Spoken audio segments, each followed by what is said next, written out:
ಇಲ್ಲಿ ಸಾಕ್ಷಿ ಅಂತ ಹೇಳಿದ್ರೆ ಚಿಕ್ಕ ಕೆಂಪಮ್ಮನವರು ಮಾತ್ರ ಆಗಲ್ಲ.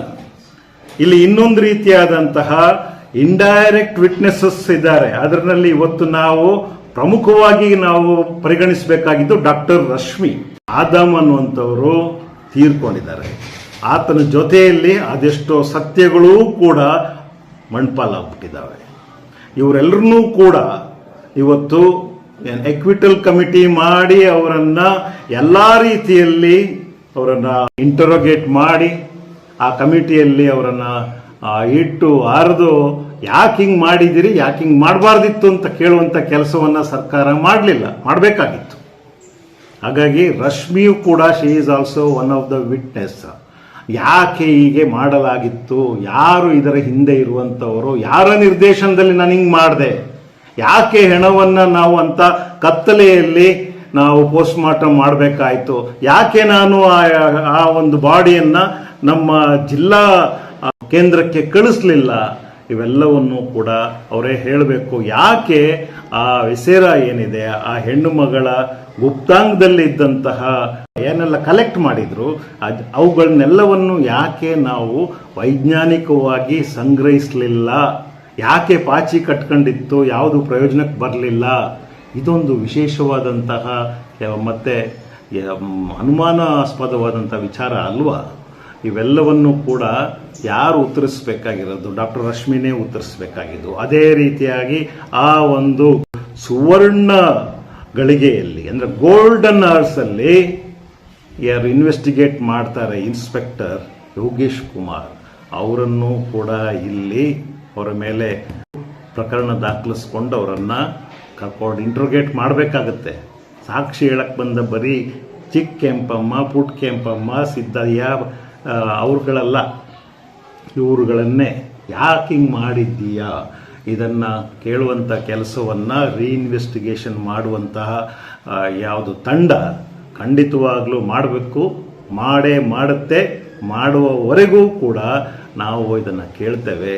ಮತ್ತು ಇದನ್ನು under the vigilance surveillance of honourable supreme court ಇದನ್ನು ನೋಡ್ತಾನೆ ಇದೆ. ಸುಪ್ರೀಂ ಕೋರ್ಟ್ಗೆ ಇದು ಈಗಾಗಲೇ ಮನದಟ್ಟಾಗಿರುವಂತಹ ಒಂದು ಪ್ರಕರಣ. ಇಲ್ಲಿ 101 ಕುಹಕಗಳು ನಿಮ್ಮದೇನು ಮಾತುಕತೆಗಳೇನಿದೆ ಅವು ಯಾವುದು ಪ್ರಯೋಜನಕ್ಕೆ ಬರೋದಿಲ್ಲ. ಇಲ್ಲಿ ನೀವು ತರುವಂತಹ ಜಾತಿ ಧಾರ್ಮಿಕ ವಿಚಾರಗಳು ಮತ್ತೊಂದು ಮಾಡಿ ಇದನ್ನು ಡೈವರ್ಟ್ ಮಾಡಲಿಕ್ಕಿರುವಂತಹ ಪ್ರಯತ್ನಗಳು ಇಲ್ಲಿಗೆ ಮುಗೀತು ಅಂತ ಅಂದ್ಕೊಳ್ಳಿ. ಇನ್ನೂ ಏನಾದರೂ ಆತ್ಮಸಾಕ್ಷಿ ಏನಾದರೂ ಇದ್ದರೆ ನೊಂದಂತಹ ಮಕ್ಕಳ ಪರವಾಗಿ ನಿಂತ್ಕೊಳ್ಳಿ. ಅಲ್ಲಿ ಅನಾವಶ್ಯಕವಾಗಿ ನಿಮ್ಮ ಬೀಡಿ ಸೇದ್ಕೊಳ್ಳೋಕ್ಕೆ ಈ ಬೆಂಕಿಯನ್ನು ಬಳಸಬೇಡಿ. ಇದನ್ನು ನಾನು ಬಹಳ ಇಂಟೆಗ್ರಿಟಿ ಇಟ್ಕೊಂಡು ಸಾಮಾಜಿಕ ಕಾಳಜಿ ಇಟ್ಕೊಂಡು ಕೇಳ್ಕೊಳ್ತಾ ಇರುವಂಥದ್ದು. ನಮ್ಮ ಚಿಕ್ಕ ಕೆಂಪಮ್ಮನಂತಹ ಇತರೆ ಯಾವ ಸಾಕ್ಷಿಗಳಿದ್ದಾರೆ ಅವರೆಲ್ಲರನ್ನೂ ಕೂಡ ಘನತೆಯಿಂದ ನಡೆಸ್ಕೊಳ್ಳುವಂಥ ಕೆಲಸವನ್ನು ನಮ್ಮ ಸರ್ಕಾರ ಮಾಡಬೇಕು. ನಿಮಗೆ ಹಿಂಗೆ ಕೇಳಿದ್ರೆ ಬರೋದಿಲ್ಲ, ನಮ್ಮ ವರಸೆಯಲ್ಲಿ ಕೇಳ್ತೇವೆ, ನಮ್ಮ ಪೊಲೀಸ್ ವರಸೆಯಲ್ಲಿ ಕೇಳಿದ್ರೆ ನೀನು ಬಾಯಿ ಬಿಡ್ತೀಯಾ, ನೀನೇನು ಹೀರೋಯಿನ್ ಆಗ್ಲಿಕ್ಕೆ ಬಂದಿದ್ದೀಯಾ, ಇಂಥ ಮಾತುಕತೆಯನ್ನು SIT ಅಧಿಕಾರಿಗಳು ಕೇಳಿದ್ದಾರೆ ನಮ್ಮ ಚಿಕ್ಕ ಕೆಂಪಮ್ಮನವ್ರಿಗೆ. ಅವ್ರಿಗೆ ಊಟವನ್ನು ಕೂಡ ಒಬ್ಬ ಕೈದಿಗೆ ಕೊಡೋ ಹಾಗೆ ಬಿಸಾಕಿದ್ದಾರೆ. ಇವೆಲ್ಲ ವಿಚಾರಗಳು ಇವತ್ತು ನಾನು ಮತ್ತೆ ನೆನಪಿಸ್ತಾ ಇದ್ದೇನೆ. ವಿಟ್ನೆಸ್ ಅಂತ ಹೇಳುವಂಥವ್ರನ್ನ ಮುಂದುವರಿದ ರಾಷ್ಟ್ರಗಳಲ್ಲಿ ಅವ್ರನ್ನ ದೇವ್ರ ಥರ ನೋಡ್ತಾರೆ. ಒಂದು ಕ್ರೈಮಿಗೆ ಸಂಬಂಧಪಟ್ಟ ಹಾಗೆ ಒಬ್ಬ ವಿಟ್ನೆಸ್ ಹೇಳಕ್ಕೆ ಬಂದಿದ್ದಾನೆ ಅಂತಂದರೆ ಆತನಿಗೆ ಸಿಗಬೇಕಾದ ಅಷ್ಟು ಸವಲತ್ತುಗಳನ್ನ ಕೊಟ್ಟು ಆತನ ಐಡೆಂಟಿಟಿಯನ್ನೇ ಬದಲಾಯಿಸಿ, ಆತನ ಹೆಸರನ್ನು ಬದಲಾಯಿಸಿ, ಆತನಿಗೆ ವಿಶೇಷವಾದಂಥ ಸವಲತ್ತುಗಳನ್ನ ಕೊಡ್ತಾ, ಆತನಿಗೆ ಉಳ್ಕೊಳ್ಳೋಕ್ಕೆ ಮನೆಯನ್ನು ಕೊಡ್ತಾ, ಆ ದಿವಸದ ಭತ್ಯೆಯನ್ನು ಕೊಟ್ಟು, ಅವರಿಗೊಂದು ವಾಹನವನ್ನು ಏರ್ಪಡಿಸಿ ಅವ್ರನ್ನ ಕರ್ಕೊಂಡು ಬಂದು ಪ್ರೊಟೆಕ್ಷನ್ ಕೊಡುವಂಥದ್ದು. That is called victim witness protection. ಇಲ್ಲಿ ನೀನೇನು ಮಾಡ್ತಿದ್ದೆ, ಅಲ್ಲಿ ಅಷ್ಟೊತ್ತಲ್ಲಿ ನೀನು ಯಾಕೆ ಮಾಡಿರಬಾರ್ದು, ನಿಂದೇನು ಪಾತ್ರ ಇದೆ, ನಿನಗೆ ಹಿಂಗೆ ಕೇಳಿದ್ರೆ ಸಾಕಾಗೋದಿಲ್ಲ, ನಿನಗೆ ನಮ್ಮ ಭಾಷೆಯಲ್ಲಿ ಕೇಳ್ತೇನೆ. ಈ ರೀತಿ ಕೇಳೋದ್ರಿಂದಲೇ ನಮ್ಮ ದೇಶದಲ್ಲಿ ನಡೀತಿರುವ ಹೀನ ಪ್ರಕರಣಗಳಲ್ಲಿ ಒಬ್ಬರೂ ಕೂಡ ವಿಟ್ನೆಸ್ ಆಗಲಿಕ್ಕೆ, ಎವಿಡೆನ್ಸ್ ಹೇಳಲಿಕ್ಕೆ, ಕೊಡಲಿಕ್ಕೆ ಬರ್ತಾ ಇಲ್ಲ, ಸಾಕ್ಷಿ ನುಡಿಲಿಕ್ಕೆ ಬರ್ತಾ ಇಲ್ಲ. ಹಾಗಾಗಿ ಬಹಳಷ್ಟು ವಿಚಾರಗಳ ಬದಲಾವಣೆಯ ಒಂದು ಸಂಕ್ರಮಣ ಕಾಲ ಇದು. ಬದಲಾವಣೆ ತರುವಂತಹ ಒಂದು ಪ್ರಕರಣ ಇದು. ಮಾನ್ಯ ಸುಪ್ರೀಂ ಕೋರ್ಟ್ ಇವತ್ತು ಅದಕ್ಕೊಂದು ಚಾಲನೆ ಕೊಟ್ಟಿದೆ.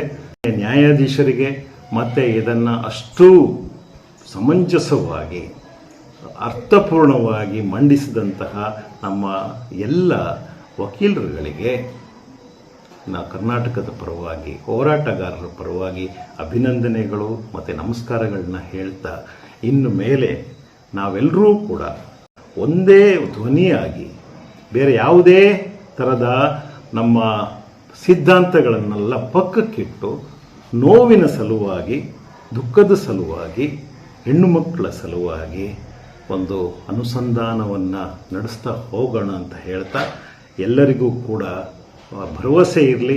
ನಾವು ಮೊದಲಿಂದ ಹೇಳ್ತಾ ಬಂದಂಥದ್ದು ಭರವಸೆ ಇದ್ದೇ ಇದೆ. ನ್ಯಾಯಬದ್ಧವಾಗಿ ನಮ್ಮ ಹೋರಾಟ ತಾರ್ಕಿಕ ಅಂತ್ಯಕ್ಕೆ ಬಂದೇ ಬರಬೇಕು. ನ್ಯಾಯ ಸಿಗಲೇಬೇಕು. ಅಲ್ಲಿಯವರೆಗೆ ನಮ್ಮ ಹೋರಾಟ ಸಂವಿಧಾನಾತ್ಮಕವಾಗಿ ನಡೆಯಲಿದೆ. ಇಲ್ಲಿ ಯಾರ್ಯಾರು ಪಾತ್ರ ವಹಿಸಿದ್ದಾರೋ ಎಲ್ಲ ಪಾತ್ರಗಳು ಕೂಡ ಮುಖ್ಯವೇ, ಯಾವುದೂ ಅಮುಖ್ಯವಲ್ಲ ಅಥವಾ ಯಾವುದೂ ಮುಖ್ಯವಲ್ಲ. ನಮ್ಮ ರಾಷ್ಟ್ರಕವಿ ಕುವೆಂಪುರವರು ಹೇಳಿದ ಹಾಗೆ ಇಲ್ಲಿ ಎಲ್ಲವೂ ಮುಖ್ಯ, ಎಲ್ಲವೂ ಅಮುಖ್ಯ. ಆದರೆ ನಾವು ಇಲ್ಲಿ ನಿಮಿತ್ತ ಮಾತ್ರ ಅಂತ ಹೇಳುವಂತಹ ಒಂದು ವಿಚಾರವನ್ನು ನಾವು ಇಟ್ಕೊಳ್ತಾ, ಯಾವುದಕ್ಕೂ ಏರದೆ ಯಾವುದಕ್ಕೂ ಕುಗ್ಗದೆ ಈ ಮಕ್ಕಳ ಸಲುವಾಗಿ ತುಡಿಯುವಂಥ ಕೆಲಸವನ್ನಷ್ಟೇ ಮಾಡ್ತಾ, ಸತ್ಯವನ್ನು ನುಡಿಯುವಂಥದ್ದು, ಹೇಳುವ ರೀತಿಯಲ್ಲಿ ಹೇಳುವಂಥದ್ದನ್ನು ಮಾಡ್ತಾ ಮುಂದಕ್ಕೆ ಹೋದರೆ ಖಂಡಿತವಾಗಲೂ ಸೌಜನ್ಯಗಳಂಥ ಅದೆಷ್ಟೋ ಹೆಣ್ಣು ಮಕ್ಕಳು ಯಾರ್ಯಾರು ತೀರ್ಕೊಂಡಿದ್ದಾರೆ, ಬಲಿಯಾಗಿದ್ದಾರೆ, ಅವರೆಲ್ಲರಿಗೂ ಈ ಪ್ರಕರಣದ ಮೂಲಕ ನಡೆಯುತ್ತೆ ನ್ಯಾಯ ವಿತರಣೆ. ಅದೇ ರೀತಿಯಾಗಿ ಇದಕ್ಕೆ ನಾವು ಹೇಳಿರುವಂಥದ್ದು 4-6 ವರ್ಷಗಳ ಹಿಂದೆ ಬ್ಯಾಕ್ ಡೋರ್ ಇನ್ವೆಸ್ಟಿಗೇಷನ್ ಅಂದರೆ ಹೀಗೇನೆ.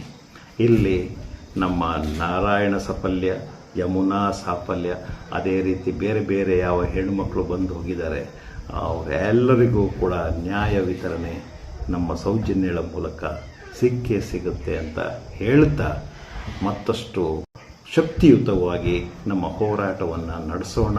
ಎಲ್ಲ ಹೋರಾಟಗಾರರಿಗೂ ಕೂಡ ಅಭಿನಂದನೆಗಳು. ಪರಸ್ಪರ ಎಲ್ಲರನ್ನೂ ಕೂಡ ನಾವು ಇನ್ಸ್ಪೈರ್ ಮಾಡುವಂತಹ, ಎಲ್ಲರನ್ನೂ ನಾವು ಮೇಲಕ್ಕೆ ಒಟ್ಟಿಗೆ ಕರ್ಕೊಂಡು ಹೋಗುವಂಥ ಕೆಲಸವನ್ನು ಮಾಡಬೇಕಾಗಿದೆ ಅಂತ ಹೇಳ್ತಾ, ಮತ್ತೊಮ್ಮೆ ಹೋರಾಟಕ್ಕೆ ಜಯವಾಗಲಿ ಅಂತ ಹೇಳಲಿಕ್ಕೆ ಇಷ್ಟಪಡ್ತೇನೆ. ಎಲ್ಲರಿಗೂ ನಮಸ್ಕಾರ.